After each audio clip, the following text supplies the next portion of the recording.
కొద్దిసేపటి క్రితమే సచివాలయంలో ఏపీ కేబినెట్ భేటీ ప్రారంభమైంది. ప్రభుత్వం ఏర్పడి 100 రోజులు అవుతున్నటువంటి సందర్భంలో మంత్రులందరితోటి సమీక్షా సమావేశం నిర్వహిస్తున్నారు ముఖ్యమంత్రి చంద్రబాబు నాయుడు. ఈ భేటీలో కేబినెట్లో కొన్ని కీలక అంశాల గురించి చర్చించనున్నట్లుగా తెలుస్తుంది. వాటిల్లో ముఖ్యమైనటువంటివి ఆపరేషన్ బుడమేరు, విశాఖ ఉక్కు ప్రైవేటీకరణ వ్యతిరేకం సంబంధించి వీటి మీద ప్రత్యేకంగా చర్చించనున్నట్లుగా తెలుస్తుంది.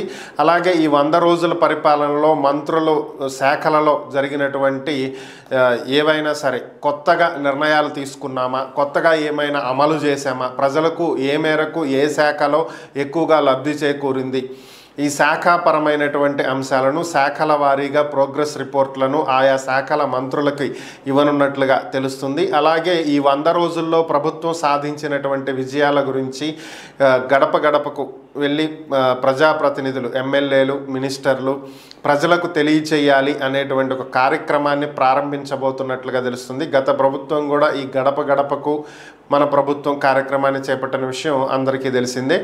ఓటమిలో ఇది కూడా కొంత పాత్రను పోషించింది. బట్ ఈసారి ఏ విధంగా ఉంటుందనేది చూడాలి.